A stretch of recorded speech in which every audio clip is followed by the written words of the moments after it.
Asian മെത്രാൻ സമ്മേളനത്തിന് തുടക്കം. ഫെഡറേഷൻ ഓഫ് ഏഷ്യൻ ബിഷപ്പ് കോൺഫറൻസിന്റെ 12ാമത് പ്ലീനറി അസംബ്ലി ജക്കാർത്തയിൽ ആരംഭിച്ചു. ജൂലൈ 26 വരെ നീളുന്ന സമ്മേളനത്തിൽ ലയോ പാപ്പയുടെ പ്രത്യേക പ്രതിനിധിയും പങ്കെടുക്കുന്നുണ്ട്.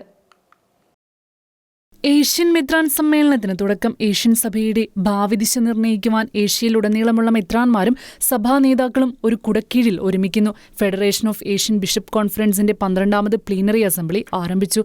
ജൂലൈ 26 വരെ നീളുന്ന സമ്മേളനം സമാധാനത്തിന്റെയും സിനഡൽ സഭയുടെയും ദൗത്യത്തിന് പുതിയ ദിശ നൽകുമെന്നാണ് പ്രതീക്ഷ.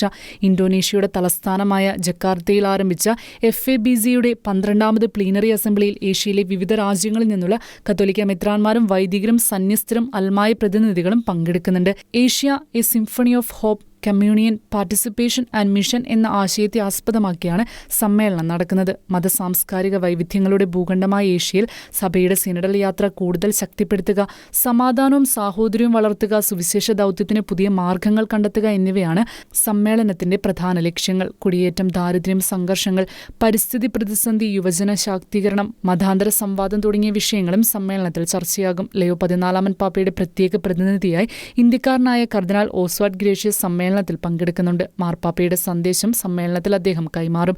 ഏഷ്യൻ സഭയുടെ ഐക്യത്തിനും സിനഡൽ യാത്രയ്ക്കുമുള്ള പരിശുദ്ധ പിതാവിന്റെ പിന്തുണയുടെ അടയാളമായാണ് അദ്ദേഹത്തിന്റെ സാന്നിധ്യം വിലയിരുത്തപ്പെടുന്നത്. ജൂലൈ 26 വരെ നീളുന്ന സമ്മേളനത്തിന്റെ സമാപനത്തിൽ ഏഷ്യൻ സഭയുടെ ഭാവി ദൗത്യത്തിനും സിനഡൽ യാത്രയ്ക്കും മാർഗനിർദ്ദേശമാകുന്ന പ്രമാണം പുറത്തിറങ്ങുമെന്നാണ് പ്രതീക്ഷ. International desk, Shekinah news.